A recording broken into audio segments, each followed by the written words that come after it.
Hello my dear student, आज जो है हम लोग इलेक्ट्रोस्टैटिक्स को एकदम डिटेल से जानते हैं।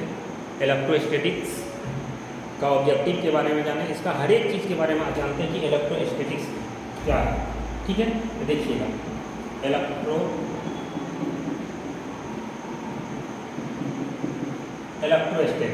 इलेक्ट्रोस्टैटिक्स का हिंदी होता है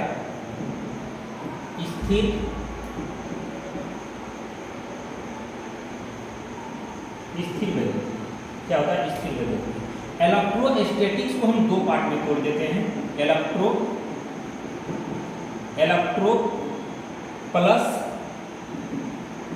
स्टैटिक्स, इलेक्ट्रो प्लस स्टैटिक्स। ठीक है, इलेक्ट्रो का मतलब होता है इलेक्ट्रॉन। इलेक्ट्रो का मतलब क्या होता है? इलेक्ट्रॉन होता है। इलेक्ट्रो का मतलब होता है इलेक्ट्रॉन। इलेक्ट्रॉन का मतलब होता है चार्ज। इलेक्ट्रॉन का मतलब क्या होता है? चार्ज होता है। इलेक्ट्रॉन का मतलब क्या होता है? चार्ज होता है। और स्टैटिक्स का मतलब क्या होता है? रेस्ट। स्टैटिक्स का मतलब क्या होता है? रेस्ट।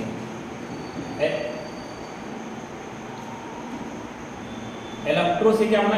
इलेक्ट्रॉन से हुआ इलेक्ट्रिक। समझिए, electro plus statics equal to electrostatics. Electro का मतलब होता है इलेक्ट्रॉन और इलेक्ट्रॉन का मतलब होता है इलेक्ट्रिक। क्या होता है? इलेक्ट्रिक। इलेक्ट्रिक का मतलब होता है विद्युत। इलेक्ट्रिक का मतलब क्या होता है? विद्युत। क्या होता है?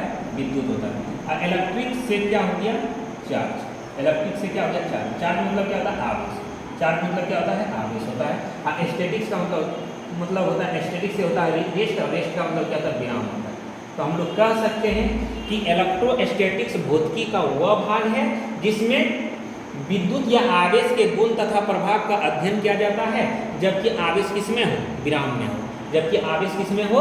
विराम में हो। ठीक है, तो इस पूरे चैप्टर में आवेश को किसमें पढ़ेंगे? तो विराम में पढ़ेंगे। पूरे चैप्टर में आवेश को किसमें पढ़ेंगे? तो विराम में पढ़ेंगे। किसमें पढ़ेंगे? विराम में पढ़ेंगे। ठीक है, विराम में पढ़ेंगे।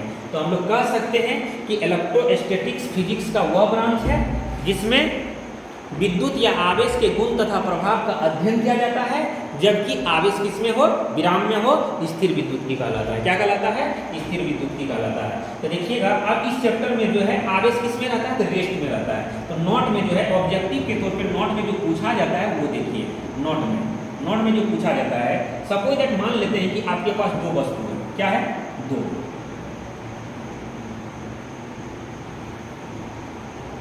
कितने वस्तु है? तो दो वस्तु है।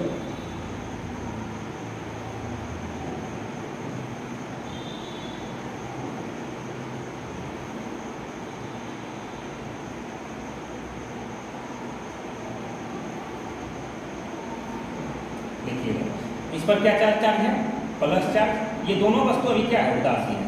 दोनों वस्तु क्या है? उदासीन है। इस पर प्लस चार्ज है और माइनस चार्ज है। दोनों इक्वल है। प्लस चार्ज और माइनस चार्ज क्या है? दोनों इक्वल है। ठीक, अब ये दोनों वस्तु को क्या करेंगे? रगड़ करेंगे। क्या करेंगे? रगड़ करेंगे, यानी रब्ड करेंगे। इस दोनों को क्या करेंगे? रब्ड करेंगे। और दोनों को अगर रब्ड करेंगे तो दोनों पर क्या हो जाएगा? आवेश उत्पन्न हो जाएगा। यानी बड़का जो है छोटका को क्या दे देगा? इलेक्ट्रॉन देता है। क्या देता है? इलेक्ट्रॉन देता है। इलेक्ट्रॉन देगा। अगर यहाँ से इलेक्ट्रॉन बाहर निकलेगा तो इस पर प्लस चार्ज, और ये इस पर चला जाएगा तो इस पर माइनस चार्ज होगा। ठीक है, इलेक्ट्रॉन यहाँ से अगर बाहर निकल रहा है तो इस पर प्लस चार्ज और इस पर क्या हो जाएगा? Minus charge. यानी हम लोग कह सकते हैं कि किसी वस्तु पर आवेश इलेक्ट्रॉन के कमी या अधिकता के कारण होगा। यहाँ से निकलेगा तो इस पर कमी हो जाएगा, इस पर क्या हो जाएगा? कमी हो जाएगा। और यहाँ क्या हो जाएगा? अधिक हो जाएगा। यहाँ क्या हो जाएगा? अधिक हो जाएगा। ठीक है, क्या बोले कि किसी वस्तु पर आवेश इलेक्ट्रॉन के कमी या अधिकता के कारण होता है, अर्थात इलेक्ट्रॉन के स्थानांतरण के कारण होता है। यानी इलेक्ट्रॉन जो है एक वस्तु से दूसरे वस्तु में जाएगा तो क्या हो जाएगा? जिस वस्तु से निकलेगा उस पर प्लस चार्ज और जिस पर चला जाएगा उस पर माइनस चार्ज हो जाएगा। आवेश कितने प्रकार का होता है? इससे क्या पता चला कि आवेश कितने प्रकार का होता है? एक प्लस चार्ज, सॉरी, एक धन आवेश और एक ऋण आवेश। एक धन आवेश और एक ऋण आवेश। आवेश कितने प्रकार का होता है? तो दो प्रकार का होता है। कौन कौन? पॉजिटिव चार्ज, पॉजिटिव चार्ज और निगेटिव चार्ज। दूसरा नंबर क्या? Negative charge. कौन चार्ज? निगेटिव चार्ज होता है। धन आवेश और ऋण आवेश होता है। ठीक है, धन यानी जिस वस्तु से इलेक्ट्रॉन बाहर निकलता है उस पर धन आवेश होता है, और जिस पर अतिरिक्त इलेक्ट्रॉन आ जाता है उस पर क्या होता है? ऋण आवेश होता है। इस वस्तु से इलेक्ट्रॉन बाहर निकल रहा था तो इस पर धन आवेश होगा, और इस पर अतिरिक्त इलेक्ट्रॉन जा रहा था तो इस पर क्या हो जाएगा? ऋण आवेश हो जाएगा। ठीक है, धन आवेश होने से वस्तु का द्रव्यमान घट जाता है। ये वाला याद रखिएगा। तीसरा नंबर पॉइंट, धन आवेश होने से यानी पॉजिटिव चार्ज होने से वस्तु का द्रव्यमान क्या होता है, पॉजिटिव चार्ज होने से वस्तु का द्रव्यमान क्या हो जाता है, वस्तु का द्रव्यमान घट जाता है। क्या होता है, घट जाता है। धन आवेश होने से वस्तु का द्रव्यमान क्या होता है, घट जाता है। ऋण आवेश होने से वस्तु का द्रव्यमान बढ़ जाता है। ऋण आवेश होने से वस्तु का द्रव्यमान क्या हो जाएगा, बढ़ जाएगा। ऋण आवेश होने से वस्तु का द्रव्यमान बढ़ जाता है। धन आवेश होने से वस्तु का द्रव्यमान घट जाएगा। ऋण आवेश होने से वस्तु का द्रव्यमान बढ़ जाएगा, अर्थात वस्तु के मान में अल्प परिवर्तन होता है। ठीक है, ये बात याद रखिएगा। क्या बोले, पहले एक बार फिर से देख लीजिए। इलेक्ट्रोस्टैटिक्स को दो पार्ट में तोड़े, electro plus statics equal to electrostatics. Electro का मतलब होता है इलेक्ट्रो का मतलब क्या होता है, तो इलेक्ट्रॉन होता है। इलेक्ट्रो का मतलब क्या होता है, इलेक्ट्रॉन से क्या होता है इलेक्ट्रिक से क्या होता है चार्ज, और स्टैटिक से क्या होता है रेस्ट मतलब होता है विराम। तो हम लोग कह सकते हैं कि स्थिर विद्युत की भौतिकी का वह भाग है जिसमें विद्युत या आवेश के गुण तथा प्रभाव का अध्ययन किया जाता है, जबकि आवेश किसमें हो, विराम में हो, स्थिर विद्युत की कहलाता है। ध्यान से समझिएगा। अब किसी वस्तु पर आवेश किसमें होता है, तो विराम में होता है। अब जब दोनों वस्तु को रब्ड करेंगे तो आवेश आदान प्रदान होगा। तो बड़ा मान लेते हैं इस वस्तु से इलेक्ट्रॉन इसमें जा रहा है, तो जिससे बाहर निकल रहा है यहाँ कमी हो जाएगा। कमी होने से धन आवेश और अधिक होने से ऋण आवेश होता है। ठीक है, आवेश दो प्रकार का होता है, धन आवेश और ऋण आवेश होता है। आवेश कितने प्रकार का होता है, धन आवेश और ऋण आवेश, यानी कमी और अधिकता के कारण ही वस्तु पर क्या होता है, आवेश होता है। किसके कारण, तो इलेक्ट्रॉन के स्थानांतरण के कारण। तो हम लोग क्या देखें, धन आवेश कब होगा, जब जिस वस्तु से इलेक्ट्रॉन बाहर निकलेगा उस पर धन आवेश होगा, और जिस वस्तु पर अतिरिक्त इलेक्ट्रॉन आ जाएगा उस पर ऋण आवेश होगा। धन आवेश होने से वस्तु का द्रव्यमान घट जाता है, धन आवेश होने से वस्तु का द्रव्यमान घट जाता है, कम हो जाएगा, और ऋण आवेश होने से वस्तु का द्रव्यमान बढ़ जाता है। ये लोग याद रखिएगा। ठीक है, अब हम लोग चलते हैं आवेश के बारे में। कहां चलते हैं, आवेश। चार्ज किसे कहते हैं, चार्ज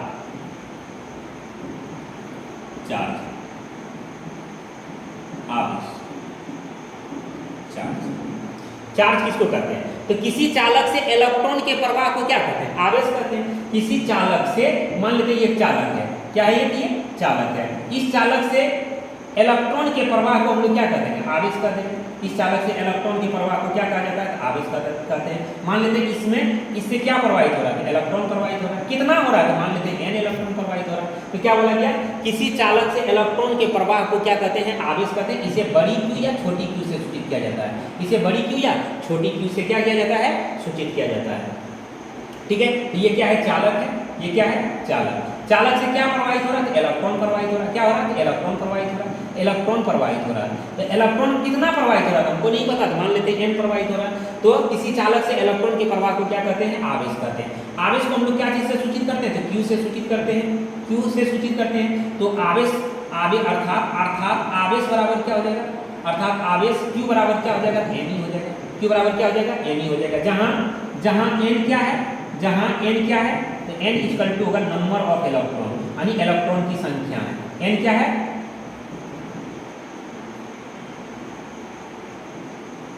इलेक्ट्रॉन की संख्या। n क्या है, इलेक्ट्रॉन की संख्या। ठीक है, e क्या है, तो इलेक्ट्रॉन है, e क्या है, तो इलेक्ट्रॉन है।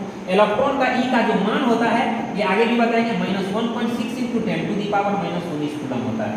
e का जो मान होता है, e का मान जो होता है 1.6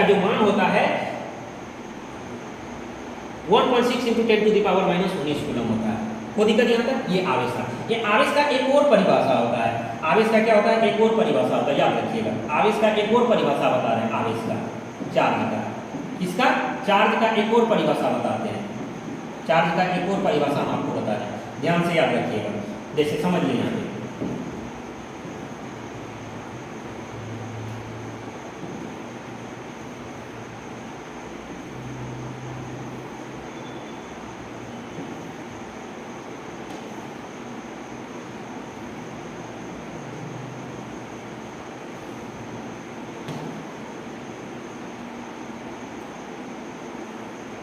ठीक है।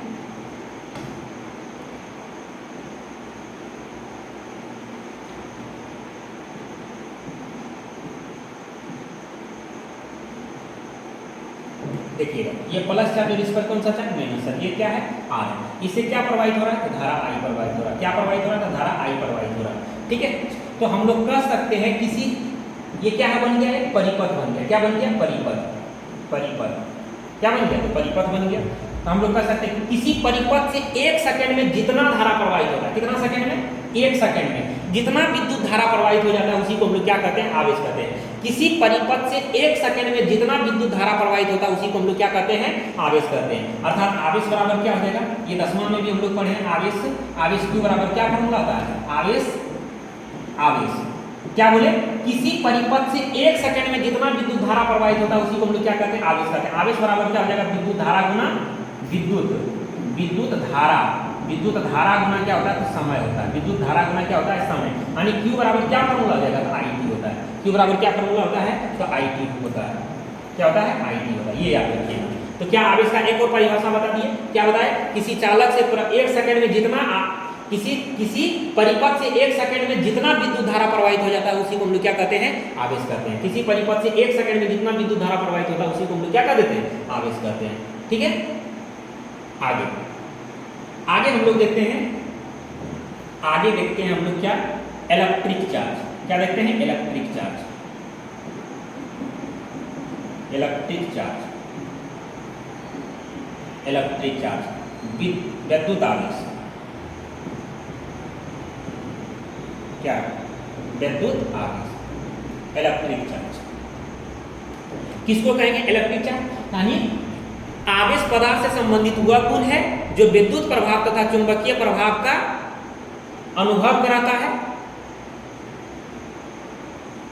विद्युत आवेश कहलाता है। क्या बोले कि आवेश पदार्थ से संबंधित वह गुण है जो विद्युत प्रभाव तथा चुंबकीय प्रभाव का चुंबकीय प्रभाव का अनुभव कराता है, उसी को हम लोग क्या कहते हैं, आवेश कहते हैं। इसे हम, यह एक मूल भौतिक राशि है। यह एक कौन सी राशि है, यह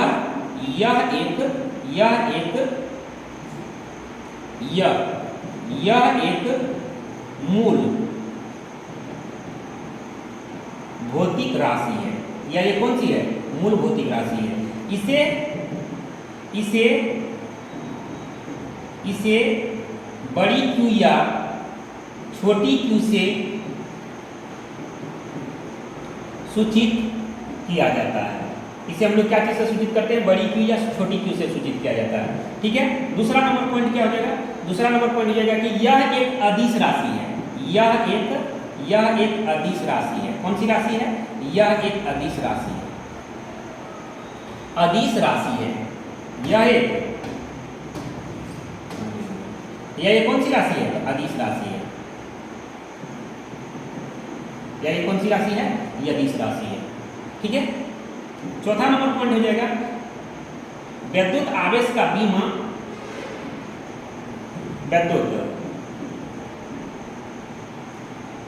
विद्युत आवेश का SI मात्रक, विद्युत आवेश का SI मात्रक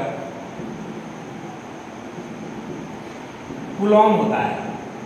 क्या होता है, कूलॉम होता है। इसे C से सूचित किया जाता है। इसे क्या चीज से सूचित किया जाता है, C से सूचित किया जाता है। ठीक है, विद्युत आवेश का मात्रक क्या होता है, कूलॉम होता है। इसे हम लोग क्या चीज से सूचित करते हैं, तो C से सूचित करते हैं। ठीक है, तो विद्युत आवेश का जो बीमा होता है, विद्युत आवेश किसका, विद्युत आवेश,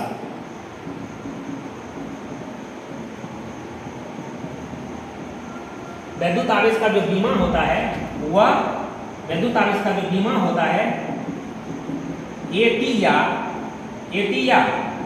IT होता है। AT या IT होता है। जहां ये 2020 में पूछा गया क्वेश्चन है। कब पूछा गया है, 2020 में पूछा गया है। जहां A क्या है, तो एम्पियर है, एम्पियर है। ठीक है,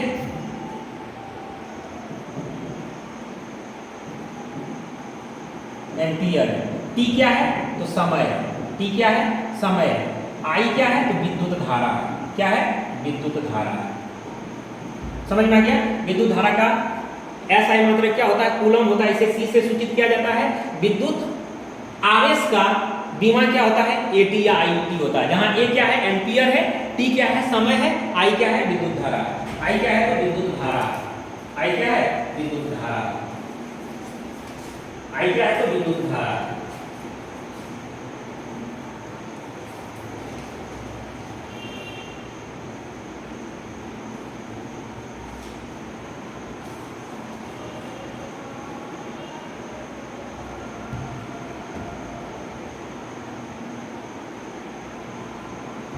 ठीक है, आई क्या है? तो विद्युत धारा है। अगला, इसका बहुत सारा ऐसा ही मात्रक और बीमा होता है। अगला 5वां नंबर जो पॉइंट हो जाएगा, देखिएगा, विद्युत आवेश एम्पियर सेकेंड को एम्पियर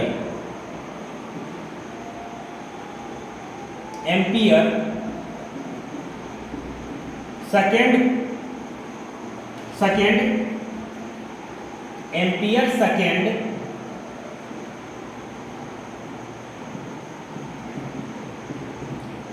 आवेश का मात्रक है। एम्पियर सेकेंड किसका मात्रक है? आवेश का मात्रक है। एम्पियर सेकेंड को ही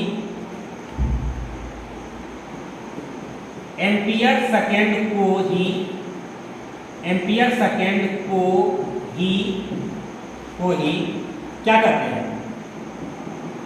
कूलम कहते हैं। कूलम सी कहते हैं। एम्पियर सेकेंड को ही क्या कहते हैं? कूलम सी कहते हैं। क्या कहते हैं? कूलम सी कहते हैं। क्योंकि 1 एम्पियर सेकेंड बराबर, चलिए 1 एम्पियर, क्योंकि हम लोग यहां लिख सकते हैं 1 एम्पियर सेकेंड बराबर क्या होता है? 1 कूलम होता है। 1 कूलम होता है, तो 1 कूलम बराबर क्या हो जाएगा? 1 एम्पियर बराबर होगा कूलम बटे सेकेंड। ये भी आपका एग्जाम में पूछा गया है। ठीक है, ये भी आपका 2020 का ही एग्जाम में वर्ष पूछा गया, 2021 का, ये 2020 में पूछा गया। ठीक है, तो 1 एम्पियर सेकेंड को ही क्या कहा जाता है? एम्पियर सेकेंड आवेश का मात्रक है। एम्पियर सेकेंड को ही कूलम कहते हैं। 1 एम्पियर सेकेंड बराबर 1 कूलम होता है, तो 1 एम्पियर बराबर क्या होगा? कूलम बटे सेकेंड होता है। ठीक, ये तुम्हारा इसका ऐसा ही मात्रक था। आगे देखिएगा, आगे जो है आवेश का सीजीएस मात्रक, आवेश का सीजीएस मात्रक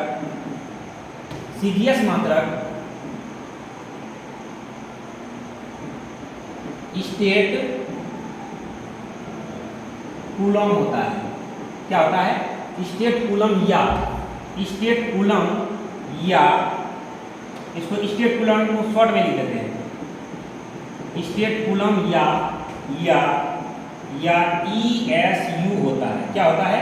ESU होता है। स्टेट कूलम या ESU होता है। आवेश का सीजीएस मात्रक क्या होता है? स्टेट कूलम या ESU होता है। ठीक है, वेयर, जहां ESU को क्या बोला जाता है? ESU को क्या बोला जाता है?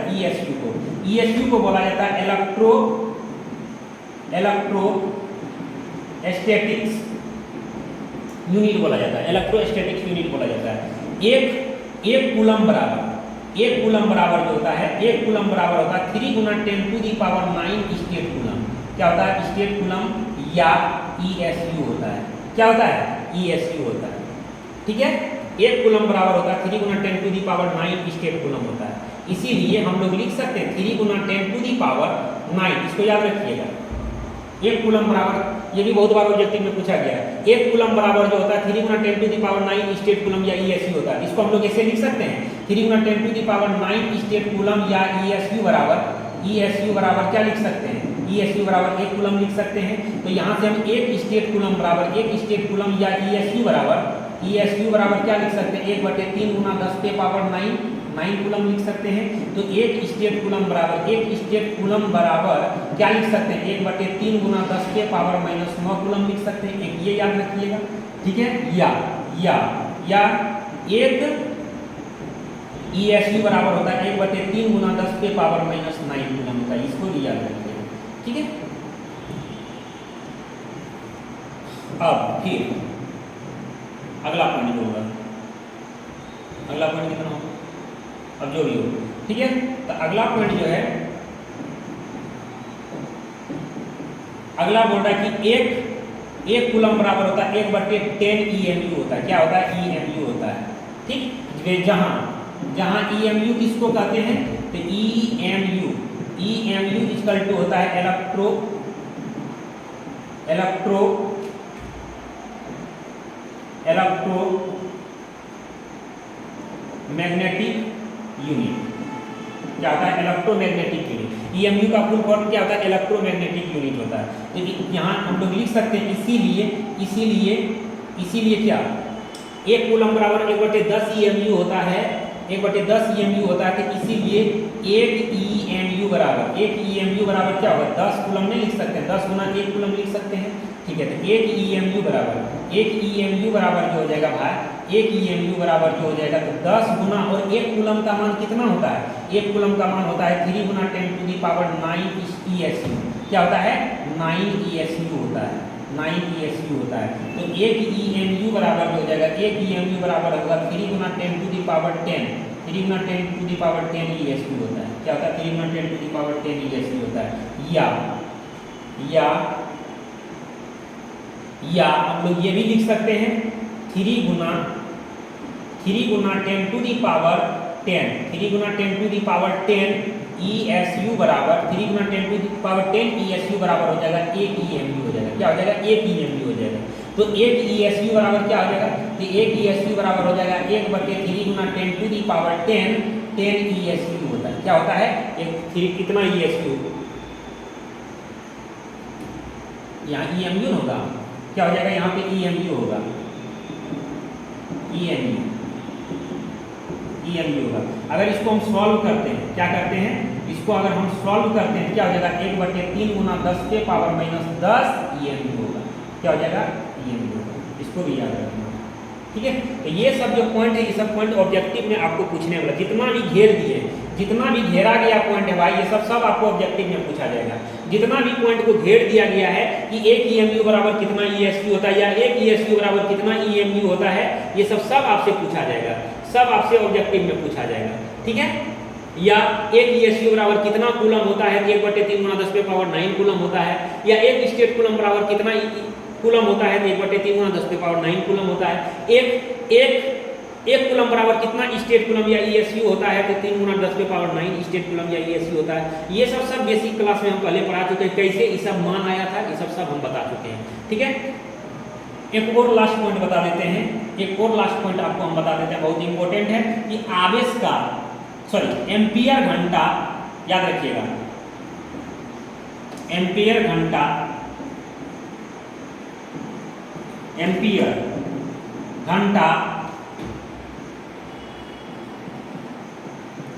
आवेश का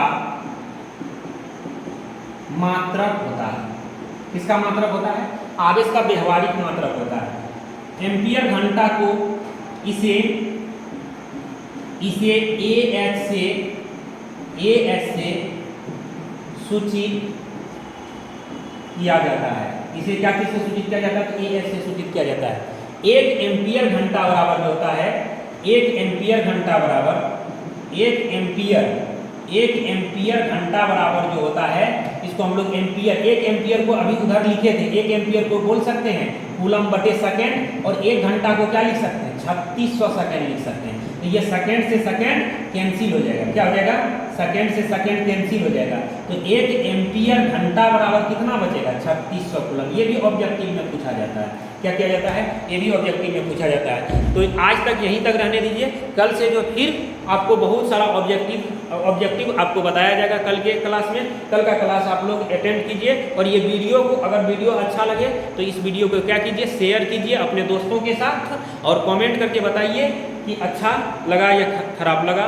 ठीक है, तो ये जितना भी चीज़ हम आपको बताए हैं मेरे भाई, ये कहीं ना किसी न किसी साल एग्जाम में आपका पूछा हुआ है, किसी न किसी साल के एग्जाम में पूछा हुआ है। जितना भी चीज़ हम आपको बताए अभी, जितना भी चीज़ हम आपको बताए, आवेश का बीमा क्या होता है वो उसके बारे में बताए। आगे देखिएगा, किसी वस्तु को जो है, ध्यान से समझिएगा, किसी वस्तु पर धन आवेश होता है तो उसका द्रव्यमान बढ़ जाता है, किसी वस्तु पर ऋण आवेश होता तो धन आवेश होता है तो उसका द्रव्यमान घट जाता है, ऋण आवेश होता है तो उसका द्रव्यमान क्या हो जाता है? बढ़ जाता है। ठीक है, ये भी एग्जाम में पूछा गया है। अगला नंबर हम आपको देखिएगा यहाँ पे जो है, यहाँ पे हम आपको बता रहे हैं। तो आवेश का भी ये भी आपका 2020 में पूछा गया, AT होता है जो हम बता दिए हैं, ठीक है। अब ये भी आपका एग्जाम में पूछा गया है, ये भी आपके एग्जाम में पूछा गया कि 1 कूलम बराबर हो 1 एम्पियर बराबर होता है कूलम बटे सेकंड होता है। क्या होता है? कूलम बटे सेकंड होता है, ठीक है। अब देखिएगा